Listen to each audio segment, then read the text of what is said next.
ఈరోజు మేము మహిళా కమిషన్కి ఎందుకు వచ్చామంటే మీ అందరికీ తెలుసు గత 3 రోజులుగా జానీ మాస్టర్ వలన ఒక బాధితురాలు సినీ ఇండస్ట్రీలో బయటకు వచ్చింది. ఆమె 16వ ఏట D11 అనే ఒక డాన్స్ కాంపిటీషన్ సంబంధించిన ప్రోగ్రాంలో పార్టిసిపేట్ చేయడానికి వచ్చింది నార్త్ ఇండియా నుంచి. ఆ అమ్మాయి D11లో పోటీ చేసింది. అవి దాటి D12కి వచ్చే వరకు ఎలిమినేట్ అయ్యి తన ప్లేస్కి తను వెళ్దామన్నప్పుడు జానీ మాస్టర్ ఆఫీస్ నుంచి కాల్ వచ్చింది, మీరు మా కంపెనీలో పనిచేయడానికి మీకు అవకాశం ఇస్తున్నామని. అట్లా అమ్మాయి జానీ మాస్టర్ గ్రూప్ తోటి పనిచేయడం మొదలెట్టింది. వాళ్ళు ఆఫర్ చేశారు, ఆమె D11లో D12లో ఎలిమినేట్ అయినాక వాళ్ళు మీకు పని నేర్పుతాం, మీకు ఉద్యోగం ఇస్తామని ఆఫర్ చేశారు. ఆ తర్వాత ఆమె మీద పలు దఫాలుగా లొంగిపోమ్మని యూజ్ చేసుకోవడానికి అనేక రకాల ప్రయత్నాలు జరిగినాయి. ముంబైలో జరిగినాయి, తమిళనాడు టెన్కాశీలో జరిగింది.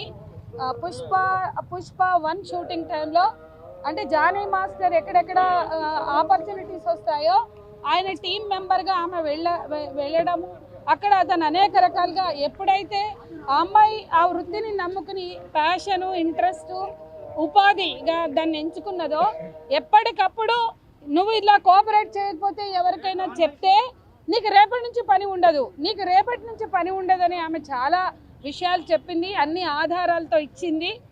అన్ని 40 పేజీల కంప్లైంట్గా ఛాంబర్స్కి ఇచ్చింది. ఆమె మొదలు పోలీసుల దగ్గరికి వెళ్ళాలి, ఇంకెవరి దగ్గరికి వెళ్ళాలి, మా మహిళా సంఘాల దగ్గరికి కూడా రాలేదు. ఆమె వెళ్ళింది ఛాంబర్కి వెళ్ళింది. ఛాంబర్లో 40 పేజీల కంప్లైంట్ వాళ్ళు అన్ని రకాలుగా ఎంక్వైరీ చేసుకున్నాక అది జెన్యూన్ అని భావించాకే వాళ్ళు కూడా సపోర్ట్ ఇచ్చారు. పోలీస్ స్టేషన్కి వెళ్ళి కంప్లైంట్ ఇచ్చింది. నిన్న ఇండస్ట్రీ నుంచి ప్రెస్ మీట్ పెట్టడం కూడా మీరు చూశారు. నిన్న ఇండస్ట్రీ నుంచి ప్రెస్ మీట్ పెట్టి మద్దతు పలికారు. ఆ అమ్మాయి చాలా థ్రెటనింగ్స్ ఎదుర్కొంటుంది. ఇప్పటికే ఆమె ఇంటి ముందు బ్యాచులర్స్ని రూముల్లో పెట్టి, అంతకుముందు అనేక రకాలుగా థ్రెటనింగ్ ఇచ్చి, అంతకుముందు పార్సిల్స్ పంపి రకరకాలుగా థ్రెట్ చేస్తున్నారు. జానీ మాస్టర్ ఎవరైనా కావచ్చు, ఆయనకి మంచి నైపుణ్యత ఉండొచ్చు, ఆయన గొప్ప డ్యాన్స్ మాస్టర్ కావచ్చు, గౌరవిస్తాం. కానీ ఒక అమ్మాయి మీద లైంగిక వేధింపులకు పాల్పడితే ఇది ఖచ్చితంగా మహిళా సంఘాలుగా, ప్రగతిశీల మహిళా సంఘంగా, ఉమెన్ జాక్గా, అలీఫా తరఫు నుంచి మేము అందరం చెప్పదలుచుకుంది ఏంటంటే 16వ ఏట ఆమె ఫీల్డ్లోకి వచ్చినప్పుడు ఆమె ఎదుర్కొన్న ఘటనలకు అనేక వాయిస్ రికార్డ్స్ ఉన్నాయి, అనేక ఆధారాలు ఉన్నాయి. చాలా ఆధారాలు అమ్మాయి దగ్గర ఉన్నాయి. అవన్నీ మేము చూసాం, చెక్ చేసుకున్నాం. కాబట్టి 16వ ఏట విత్ కన్సెంట్ కూడా ఆయన దాడి చేస్తే కన్సెంట్ ఉన్న అది రేప్ అవుతుంది, అది అత్యాచారం అవుతుంది. మీకు అందరికీ చెప్పదలుచుకుంది 18 ఏళ్ల లోపల కన్సెంట్ ఉన్నా కూడా అది కన్సెంట్గా తీసుకోరు. అందుకని ఎవరైనా ఆమె అంగీకారం లేకుండా 18 ఏళ్ళు దాటిన యువతిని without her consent don't touch అనేది చట్టం చెప్తుంది. కాబట్టి ఆమె అంగీకారం ఉన్న 18 ఏళ్ళ తర్వాత ఆమె రెఫ్యూజ్ చేస్తే బలవంతం చేసే హక్కు అతనికి లేదు. ఆమె కన్సెంట్ ఉన్న మైనర్గా ఉన్నప్పుడు ఆమె మీద అబ్యూస్ చేసే హక్కు లేదు. ఇది ఖచ్చితంగా సెక్షువల్ అబ్యూస్, లైంగిక వేధింపులు, లైంగిక దాడి, లైంగిక అత్యాచారానికి సంబంధించిన సంఘటన. గత 5 ఏళ్ళుగా అమ్మాయి చాలా టార్చర్ని ఎదుర్కొన్నది. ఎందుకంటే తెలుగు సినిమా రంగంలోకి వచ్చింది. ఆయన ప్రెసిడెంట్, మీరు గుర్తుపెట్టుకోండి, జానీ మాస్టరు ఛాంబర్స్కి సినీ కొరియోగ్రఫీ అసోసియేషన్కి 24 క్రాఫ్ట్స్లో ఒకటైన